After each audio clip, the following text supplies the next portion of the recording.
আসসালামু আলাইকুম। সেই দিন জান্নাত হোটেলে খাবার খেতে যেয়ে তাদের একটা পোস্টার দেখি, বেবি ওয়ার্ল্ড বাংলাদেশ নতুনই তারা লঞ্চ করছে। দেরি না করি, সাথে সাথে ওদের লিফটের 3 তলায় চলে যাই।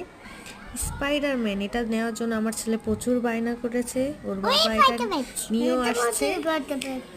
কিডস প্লে জোন, এখন আমরা কিডস প্লে জোনে ঢুকি, দেখি কি করে তারা। এই যে আমার মুয়াজ আয়াজ একটা আপু তাদেরকে সাহায্য করছে। ওইখান থেকে তারা মানে একটু উপরে উঠে তারপরে তারা পিছলাকে চলে আসবে। আপুটা মুয়াজকে নিয়ে উপরে যাচ্ছে, দেখা যাক কি হয়। কত বড় বড়! এখানে আসলে ঢাকা শহরে বাচ্চাদের নিয়ে একটা বাসায় থাকা খুবই টাফ। এরকম কিডস প্লে জোন থাকলে ওদেরকে নিয়ে আর প্যারেশানি থাকা লাগে না। ঢাকার অধিকাংশ বাচ্চারাই আপনার একটু অটিস্টিক বা প্রতিবন্ধী টাইপের হয়ে যায় বাসায় একা থাকতে থাকতে। আপনারা যতটুকু যেয়ে পারেন